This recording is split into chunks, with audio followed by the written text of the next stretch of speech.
Hi everyone, thanks for joining me today. I'm Jen, the owner of Jennery, a wedding stationery studio specializing in fine art. Today what I'm going to do is I'm taking you through the stationer's quote calculator that I built. The reason that I built this is predominantly due to the fact that I was struggling really hard to get profitable quotes out to client in a very timely manner. So what I'll do today is I'll be taking you through how essentially the calculator works. I'll show you what are the various outputs that is available, as well as just a sneak peek on how to set it up. The first thing that you'll notice in this workbook or spreadsheet is that there are four tabs available to you. The ones that are highlighted in yellow, the calculator, quote detailed, and quote simplified, are the ones that you'll be using on a day-to-day basis. Whereas the costing is where you come in to set up the prices for your specific from your specific paper suppliers as well as your printers. Within the calculator tab, what you'll see at the top here is basically a summary of the quote. You've got your paper and print table over here, which essentially is what you need to populate in order to generate a quote. And if you scroll to the bottom, there's also something called the supplier delivery, which I will be talking about later on. It is really easy to use the stationer's quote calculator. So I'm going to show you a live example and then just take you through step by step as to how to actually optimize this and use this tool. So the first thing is obviously going into your paper and print table.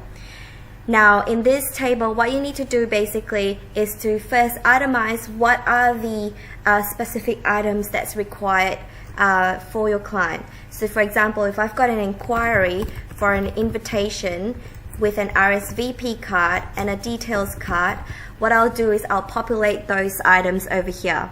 Next, I'll go to my paper supplier and select the paper supplier that I think that I would purchase the paper from in order to create this suite.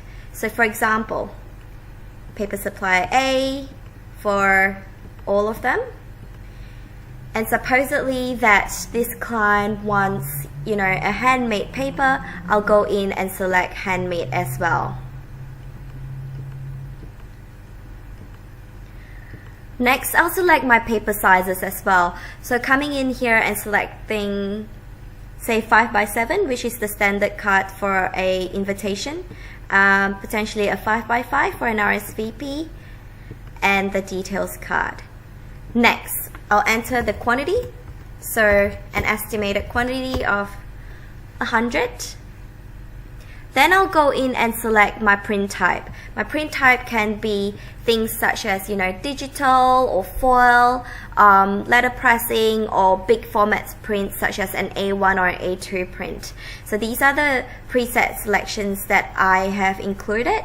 Now note that these are not set in concrete. So I'll take you later on in the costing tab where you can actually set this up according to however your stationery business is, whatever your stationery business is offering. So in this example, I'll select digital and then going into your print supplier, so selecting who I'll be sending these prints to.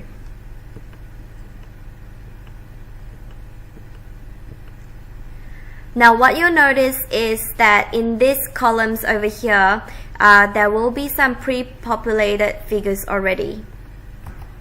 These figures are from the costing tab, which I'll show you later on. The next thing that you basically need to do is to think about your design fee. Now, your design fee can be based on, say, an hourly rate or a rounded up figure. Take into consideration, obviously, the time that you invested in actually communicating with the client and creating drafts and creating quotes, as well as drafting up the actual suite itself, sending it off, and so forth.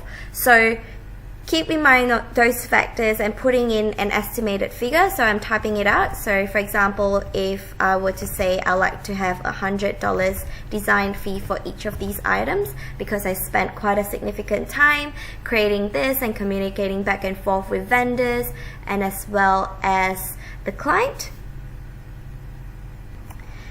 And what you also see at the very end over here is the total cost, which is the sum of all the 3 different types of costs that's incurred in order to create one specific item. So in this case, your invitation.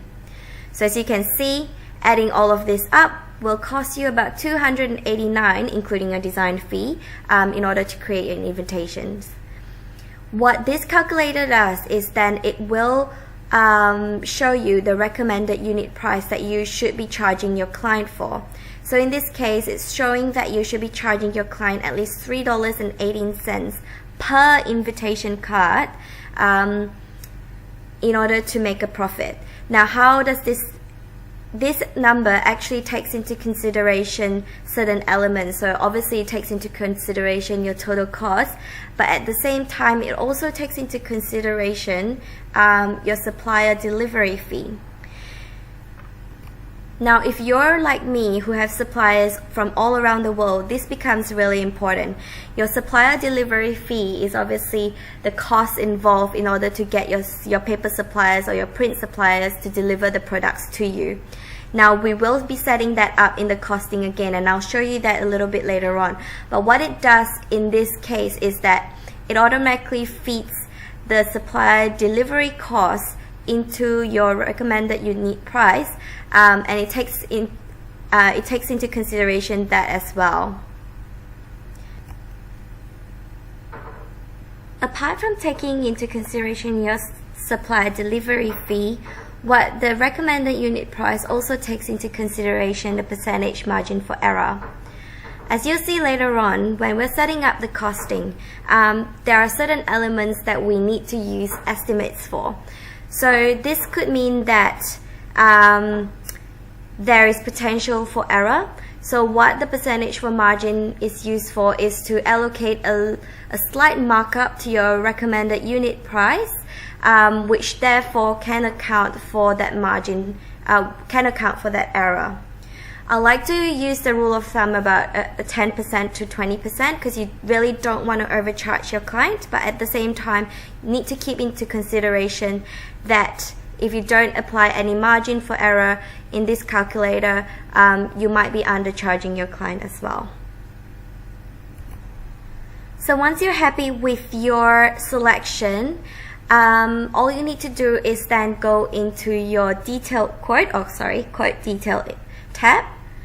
And this is where you'll find your items as well as the specific attributes of your items pre-populated in here, as well as your recommended unit price and the amount that you should be charging in total for each item, as well as obviously the total figure that your client will be paying.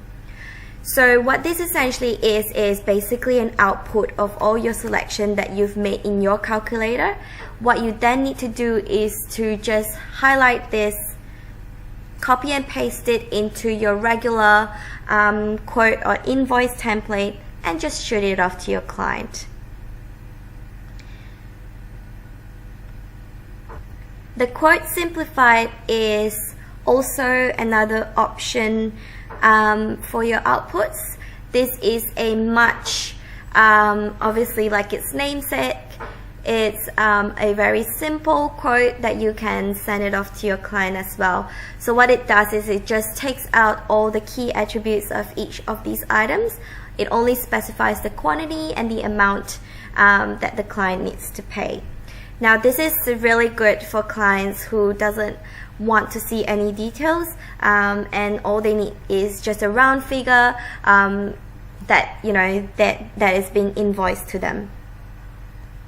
So again, all you basically need to do is just highlight this entire table, copy and paste it into a template that you usually use to send it off to your client, and away you go. Now before you can actually get to creating all these beautiful quotes and using the calculator, then is a little bit of setting up that you need to do. So in costing, this is where you can come in and allocate prices for each individual item.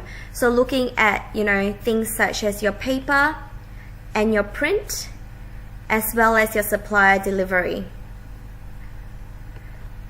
I did create a manual to take you through how you can actually set this up properly, but the gist of it is really easy. So essentially all you need to do is list out your paper supplier, every single one of them, list out your paper types for those suppliers that you typically use, as well as paper sizes.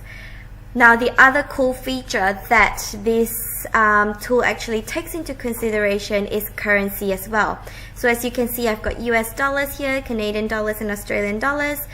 These are the three currencies that I typically use because I have my favorite vendors are located there and they charge in those prices. So basically what I can do with this tool is to enter those prices with their currency. And what it does is it automatically converts into my home currency, which is the Australian dollars.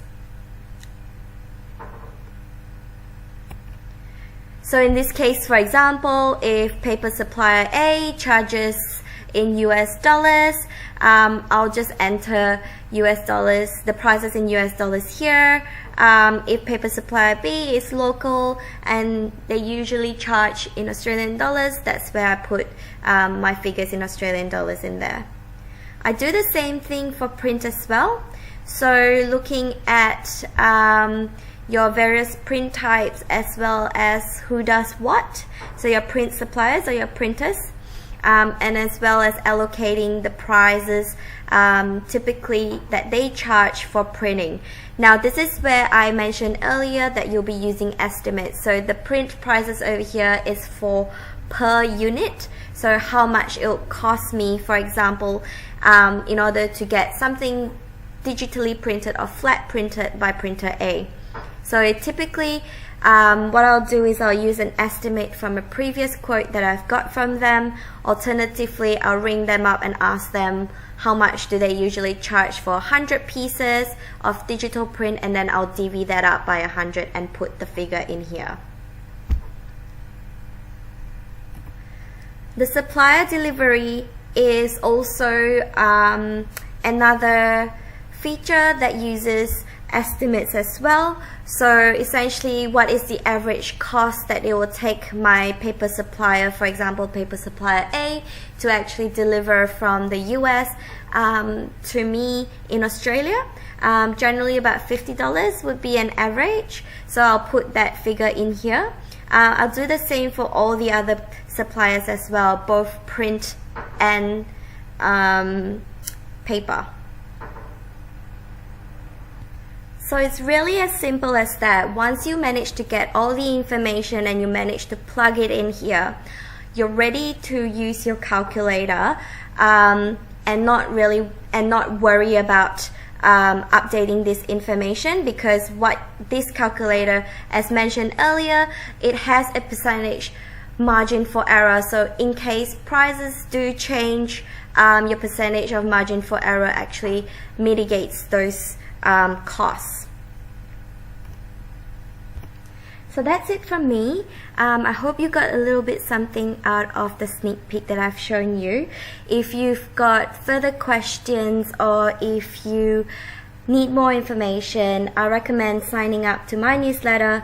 That way you'll get access to my Facebook support group, where I'll be conducting live sessions as well as answering questions. If you've got any questions, you can pop them right there and I can answer them.